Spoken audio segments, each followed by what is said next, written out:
بخاری مسلم کی متفق علیہ حدیث ہے، جس نے میری طرف کوئی ایسی بات منسوب کی جو میں نے بیان نہیں کی، وہ اپنا مقام دوزخ میں دیکھ لے۔ حدیث کا معاملہ بہت سینسٹیو۔ اور ام المومنین فرماتی ہیں کہ تاروں بھری شب تھی، جگمگاتے تارے دیکھے تو دل میں خیال آیا تو میں نے حضور سے کہا حضور اتنی نیکیاں بھی کسی کی ہو سکتی، اور دل کے گوشے میں یہی تھا کہ میرے باپ کا نام لیا جائے گا، لیکن آقا نے برجستہ کہا عمر کی، تو تھوڑی خاموش سی ہو گئی، اس لیے توقع کچھ اور تھی۔ تو آقا کریم نے فرمایا کہ عائشہ عمر کی عمر بھر کی نیکیاں اور ابو بکر کی ایک نیکی۔ اے کہانی سی جے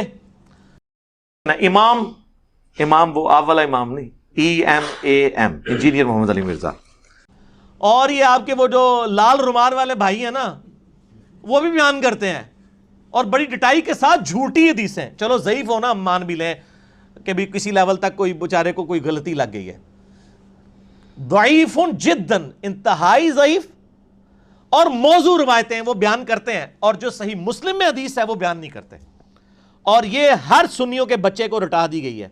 آپ بچپن سے سن رہے ہیں یہ دو حدیثیں، یہ دو حدیثیں مشکات المصابیح کے اندر موجود ہیں، جو یہاں پڑھی ہوئی نہیں ہے، پڑھی ہوئی ہے، اور اس پہ شیخ زبیلی زئی اور شیخ البانی دونوں نے سے کہا یہ جھوٹی روایتیں ہیں۔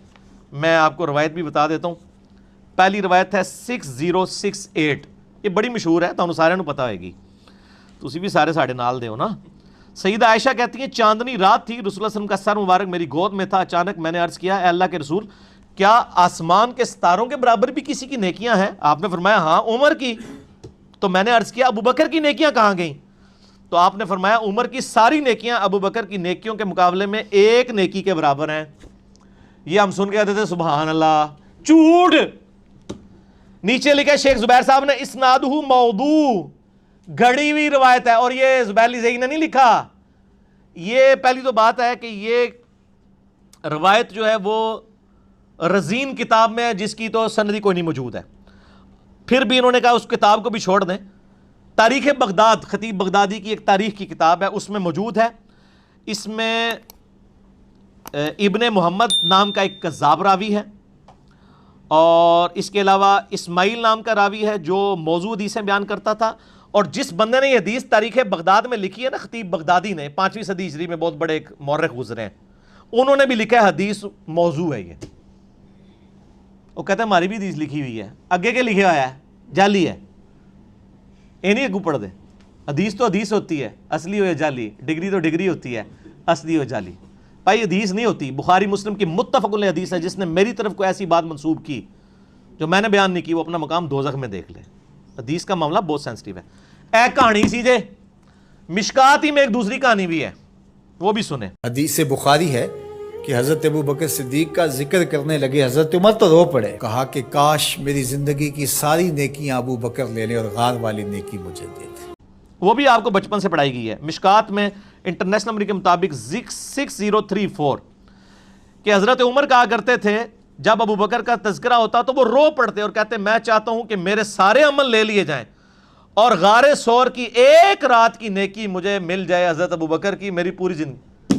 جھوٹی روایت، گڑی ہوئی، اندازہ کریں، سر ضعیف بھی نہیں، ضعیف جداً۔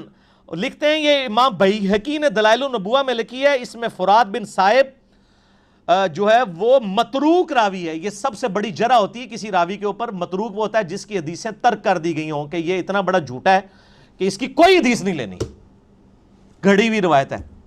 سر اس کے اوپر تو آپ اللہ اکبر استغفر اللہ پڑھ رہے ہیں نا، اس سے بڑا استغفر اللہ یہ ہے کہ یہ تو تھی جعلی روایتیں جو آپ کے بچوں کو اور مجھے بچپن سے پڑھائی گئیں، اور جو صحیح حدیث تھی مسلم شریف کے اندر، کدھر ہے؟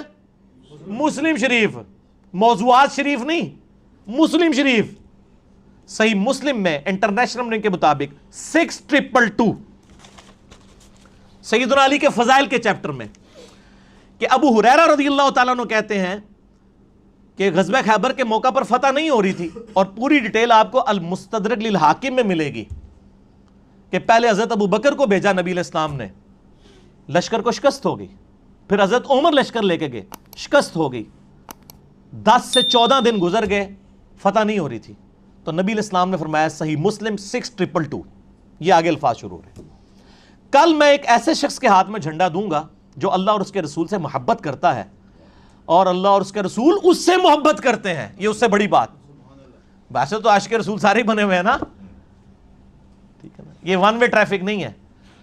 تو صحابہ کہتے ہیں ہم پوری رات اس فکر میں سوئے نہیں ہیں کہ یہ خوش نصیب کون ہے, ہر ایک دعا کر رہا ہے یا اللہ میں ہی ہوں. اور ابو ہریرہ کہتے ہیں حضرت عمر مجھے اکثر کہا کرتے تھے کہ یہ پہلا موقع تھا کہ مجھے بھی خواہش ہوئی کہ نبی علیہ السلام وہ جھنڈا میرے ہاتھ میں دیں. مجھے کبھی حکمرانی کی تمنا نہیں تھی, لیکن یہ اعزاز ہی بہت بڑا تھا کہ اللہ اور اس کا رسول اس سے محبت کرتے ہیں اور اللہ اس کے رسول سے محبت کرتے ہیں. سیدنا عمر کہتے ہیں لیکن نبی علیہ السلام نے صبح مجھے نہیں بلایا, علی ابن ابی طالب کو بلایا, مجھے علی پر رشک رہے گا.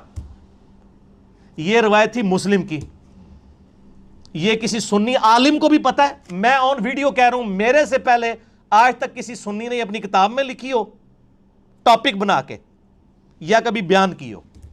تو سر مسلم شریف میں نے تو نہیں دریافت کی, بس آپ کے پاس پڑھی ہوئی تھی, میں نے پڑھی ہوئی ہے. یہ 6222 JPG بھی لگا دیں گے, پھر ہم پوچھیں گے کہ یہ آپ نے جعلی روایتیں تو لوگوں کو بتائیں. جو مسلم شریف میں روایت تھی کہ حضرت عمر ابو بکر پہ رشک نہیں کرتے تھے, مولا علی پہ کرتے تھے, یہ نہیں بتایا آپ نے. کیوں نہیں بتایا؟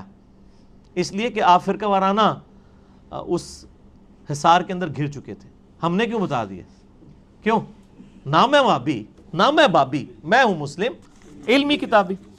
دیکھیں نا, لوگوں کو جب غصہ آتا ہے وہ گالیاں نکالتے ہیں, ہمیں غصہ آتا ہے تو ہم پیار محبت سے کہتے ہیں کہ جھوم کے کہہ دو کہ نہ میں وہابی, نہ میں بابی, میں ہوں مسلم علمی کتابی. ٹھیک ہوگا جی.